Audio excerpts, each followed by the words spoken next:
Muy buenos días, trabajo grupal. En el siguiente video presentaremos los fundamentos de la herencia. En este video resaltaremos las 3 leyes de Mendel. Objetivo general, aplicar los principios de Mendel para resolver problemas de la genética, implicando cruzamientos tanto monohíbridos como dihíbridos. Objetivo específico, definir y utilizar correctamente términos como locus, alelos, cruzamientos, monohíbridos, dihíbridos, entre otros. Explicar la interacción de genes en un solo rasgo. A continuación, la siguiente explicación. Fundamentos de la herencia. Las reglas básicas de la herencia de los eucariotas fueron descubiertas por Gregor Mendel en 1822 y 1884, un aba que cultivaba las plantas de chícharos guisantes en el jardín del monasterio de Brunn. Mendel fue el primer científico eficaz en ampliar de manera cuantitativa los estados de la herencia. Lo que hizo no fue solo describir sus observaciones, planeó con suma resultados los experimentos de registro de suma de sometidos resultados de análisis matemáticos. Tres de sus principales descubrimientos fueron principios mendelianos de dominancias, segregación y distribución independiente. Mendel correlacionaba la transmisión informática genética de la generación con el comportamiento de los cromosomas durante la meiosis. A continuación voy a realizar un ejercicio sobre el tamaño de los tallos, alto y bajo. Alto es homocigoto dominante y bajo es homocigoto recesivo. Aquí, como vemos en el cuadro de Punnett, vemos que da 100% heterocigoto en la primera generación. En la segunda generación, como vemos, da un homocigoto dominante y un homocigoto recesivo y 2 heterocigotos. Y la proporción da 3.1.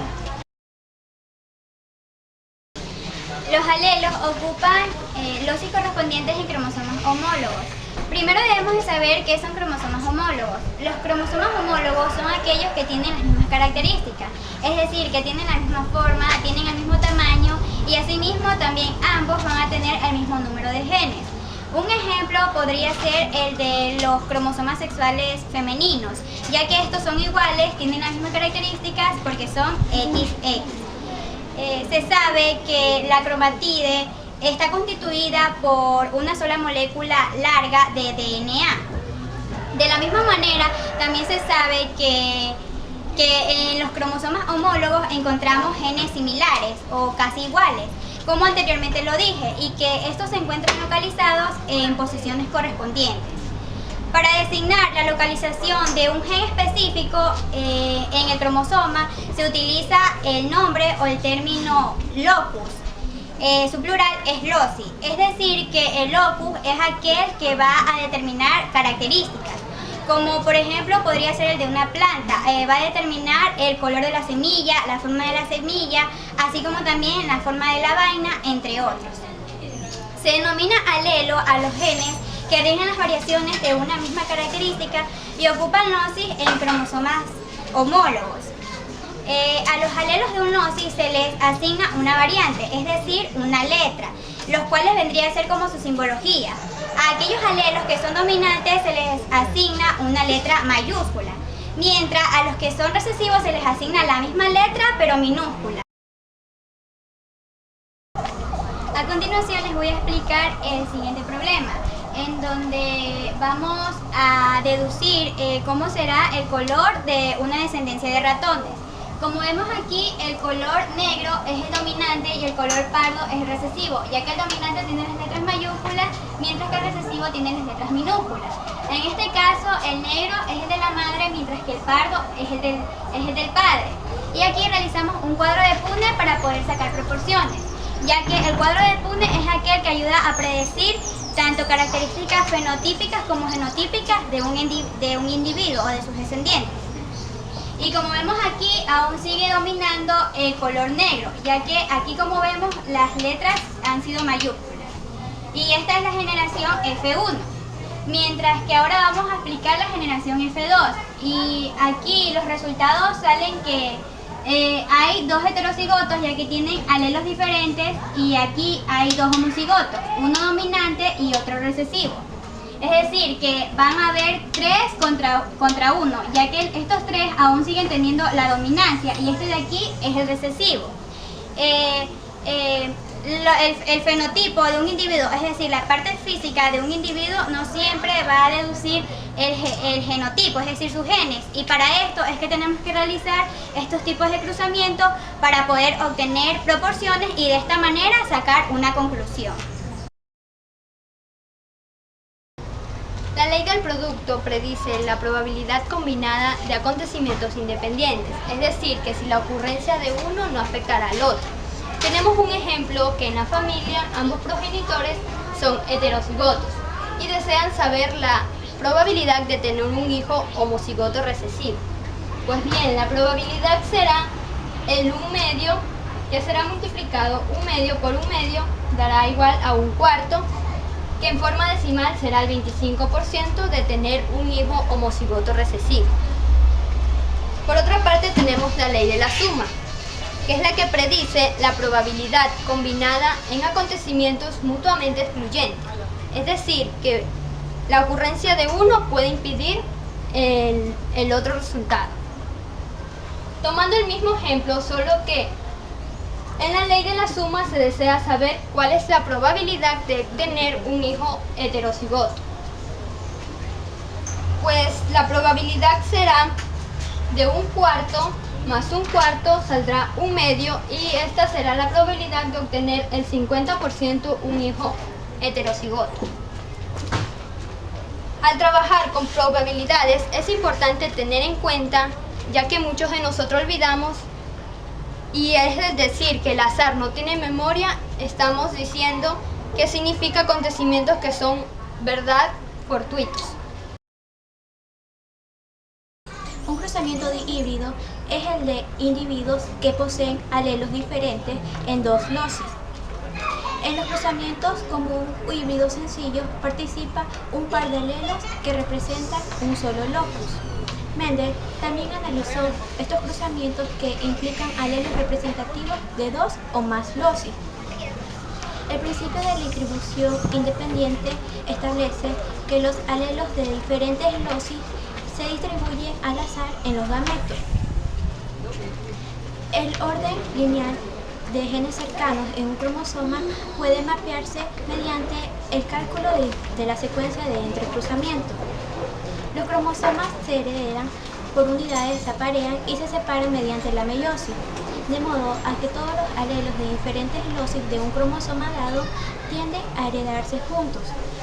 Si las unidades cromosómicas nunca cambiaran, los genes de cualquier cromosoma único siempre se heredarían juntos.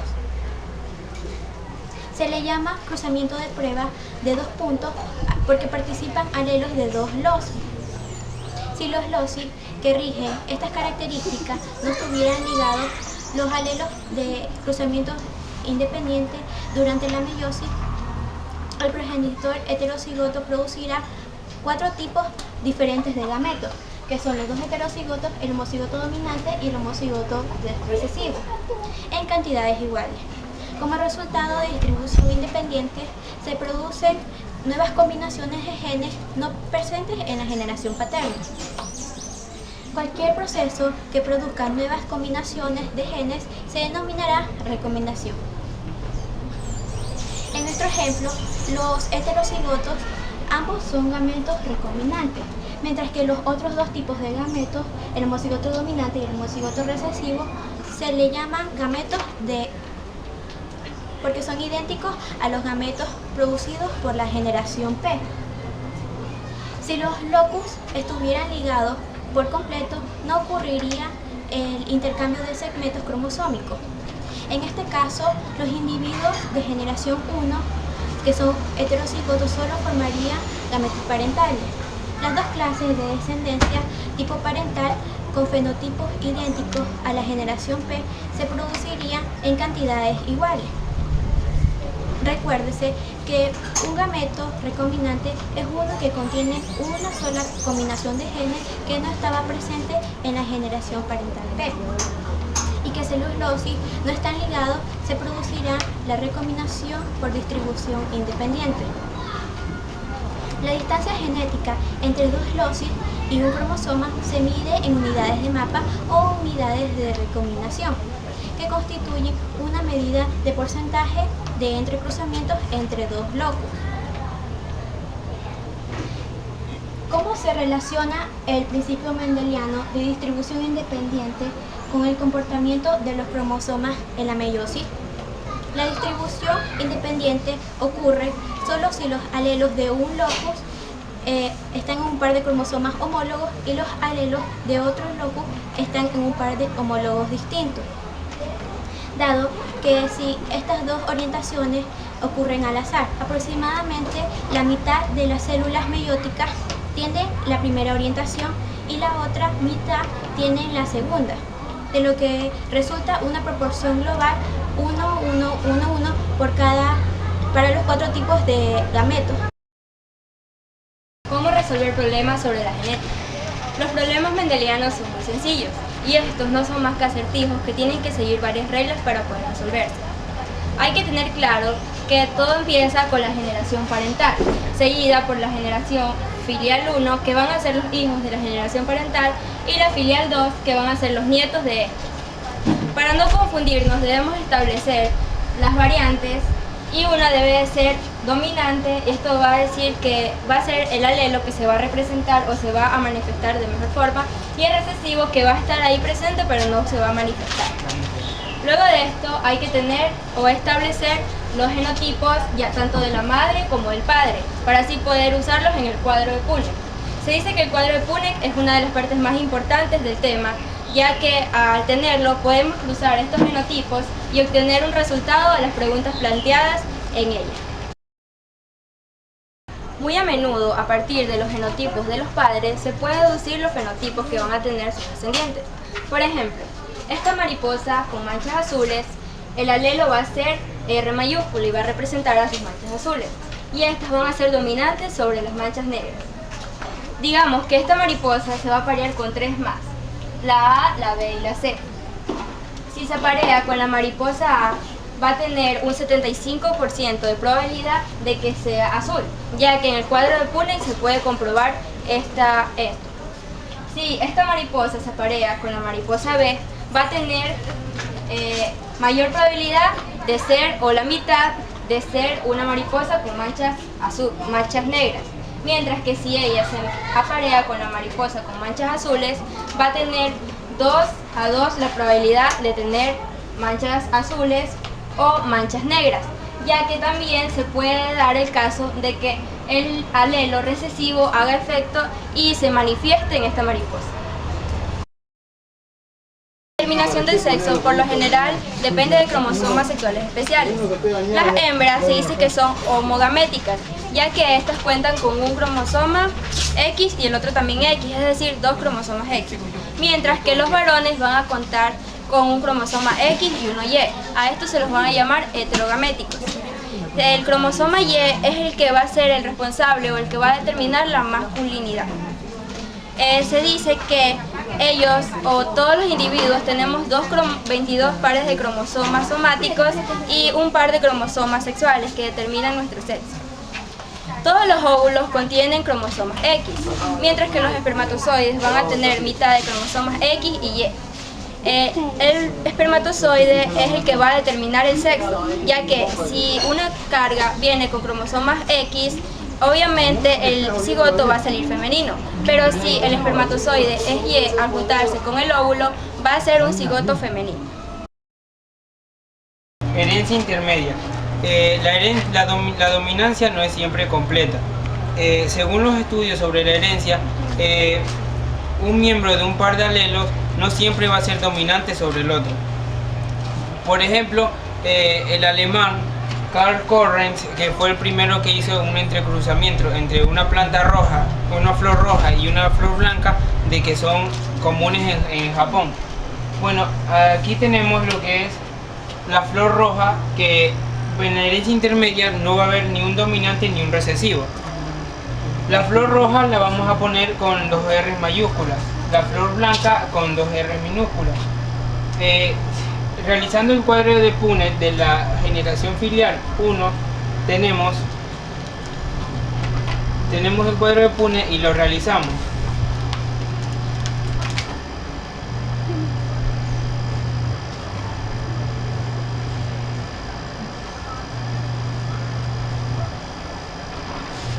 Como podemos observar, el resultado de la generación filial 1 nos van a dar flores de color rosa.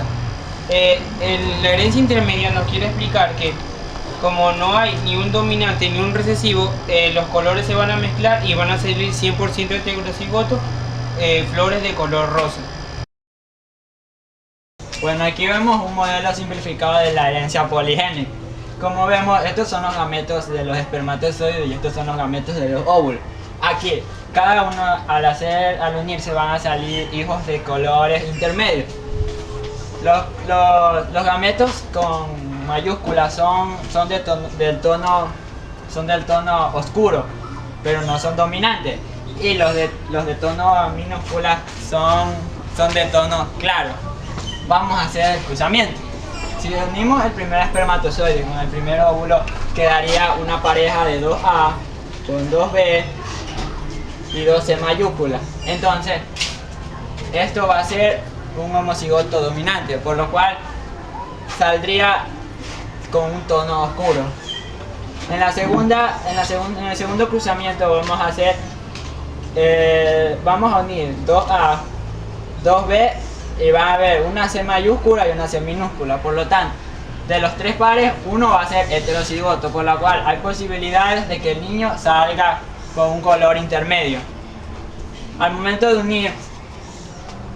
hacer el tercer cruzamiento, ahí van a haber 2A, una B mayúscula y una B minúscula, una C mayúscula y una C minúscula, y entonces habrá dos pares homocigotos, pero no son dominantes, y un heterocigoto que sí puede salir intermedio, pero son muy pocas las posibilidades.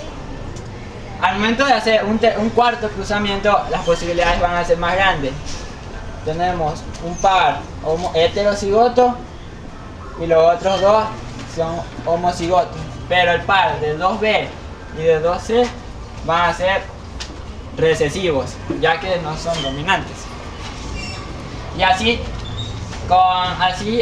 mantendremos todo el cruzamiento de los espermatozoides y los óvulos, y podemos darnos cuenta si sale de un tono intermedio o de un tono claro o oscuro. Los poligenes son los encargados de la herencia del color de la piel del ser humano. Se dice que para esto los alelos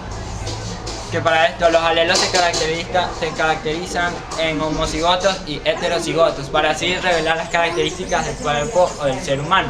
Los homocigotos pueden ser tanto recesivos como dominantes. La herencia poligénica se caracteriza porque su generación F1 es intermedia entre los dos homocigotos completamente, y la generación F2 presenta una amplia variación de genes parentales. La F2 tiene uno de los fenotipos intermedios, solo uno cuando se presentan en los fenotipos extremos de su abuela. Trabajo presentado por Mera Cobeña Sheila, Molina Cedeño Jimmy, García Ferrin Maygot, Figueroa Durán Ginger, Mesa García Andrea, Alcibar Méndez Ginger, Escobar Pinargote Ingrid, del tercero de bachillerato G.